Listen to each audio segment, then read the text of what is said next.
ഏത് മേഖലയിലുള്ള ആളുകളാണ് ഇന്ന് സംതൃപ്തരായിട്ടുള്ളത്? 1956 ശേഷം ഒരിക്കലെങ്കിലും സർക്കാർ ഉദ്യോഗസ്ഥന്മാർക്കും ജീവനക്കാർക്കും ശമ്പളം താമസിച്ച ഒരു സന്ദർഭം ഉണ്ടായിട്ടുണ്ടോ? വളരെ പ്രധാനപ്പെട്ട ഒരു വിഷയമല്ലേ?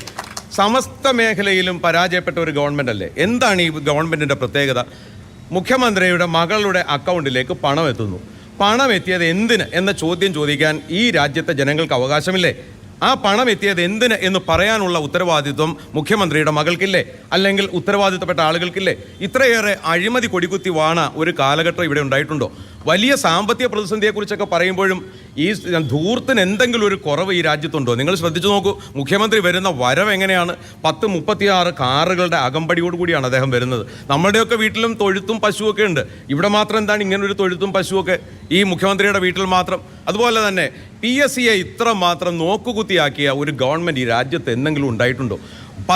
നമ്മുടെ MSM കോളേജിൽ ഡിഗ്രിക്ക് പഠിച്ച ഒരു കുട്ടി, ആ ഡിഗ്രി പഠനം പരാജയപ്പെട്ട് ഒരു പേപ്പർ പോലും കിട്ടാതെ പരാജയപ്പെട്ട കുട്ടി തൊട്ടടുത്ത വർഷം അതേ കോളേജിൽ MAക്ക് വന്ന് ജോയിൻ ചെയ്യുന്നു എന്ന് പറയുമ്പോൾ നിങ്ങൾ ആലോചിക്കണം, കേരളത്തിലെ ഏറ്റവും ലീഡിംഗ് കോളേജുകളിൽ, ഏറ്റവും പ്രശസ്തമായ കോളേജുകളിൽ ഏറ്റവും പ്രധാനപ്പെട്ട കോഴ്സുകൾക്ക് ഇന്ന് പഠിക്കാൻ കുട്ടികളില്ല.